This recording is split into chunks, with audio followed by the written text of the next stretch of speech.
Alright, hello everybody. Sorry for getting this video to you a week late. I was a little bit busy welcoming my child into the world. Hope you understand. So I'm going to get this video to you today, and then I'll hopefully get a video up next Monday, so we'll be back on track.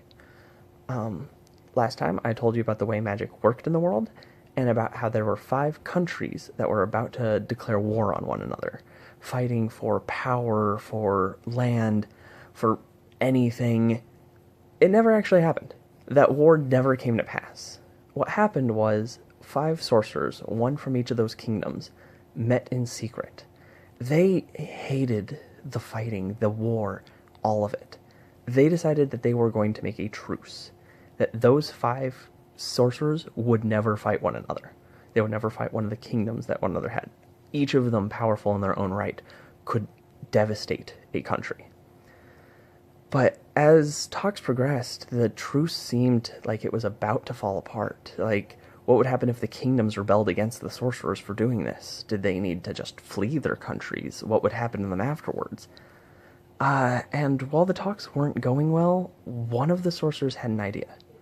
What if instead of just a truce, they made a mission instead? They all 5 of them agreed that they hated the war, hated the fighting. They wanted to see change. He decided, why don't we split from our countries? Why don't we leave, go out into the world and find other sorcerers and other people who think the same way we do? So he devised a plan where all 5 of them would travel to the different edges of the world, gathering followers and fighting for one another, sending help when needed. And as they slowly moved through the world, they gathered very many followers. Just armies worth followed behind them. They were all supposed to meet up at the Northern Islands. It's just a series of islands that were not connected to any one country. It was, lawless land. But that's where they decided they would end their quest. And after getting there and gaining the trust and of the people there, they realized that they had enough followers that they wouldn't fit within the island. They wound up using their powers, and along with the many sorcerers that they had following at this point, they had even more just common folk who wanted to do good, who wanted to see the world change. And together, they built this amazing city that spanned many of these islands. So this was called the capital.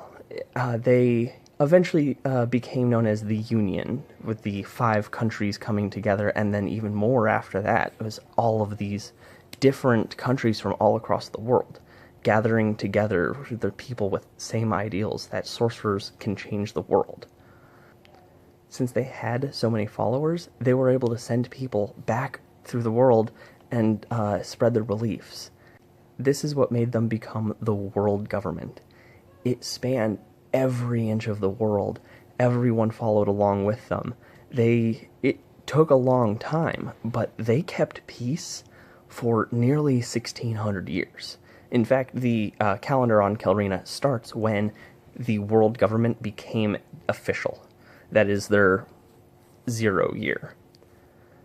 That 0 year is identifying the time that the world finally came together. And for 1600 years past that, it stayed. Now, the world government is still in place, but there's been some changes. As I said, magic didn't used to be in everything. It used to be beyond this void. Well, that's about to change. And I'll get back to that next time. As always, I love hearing from you guys, so if you want to comment, please do. Like, share, subscribe, anything you want. And I have been thinking of doing a little developers thing, talking about what I've been doing lately. Like, as far as the games, like, today I checked the math on making sure that health scaled well between the levels. Things of that nature. If that's something you're interested in, yet again, leave a comment. See you guys next time.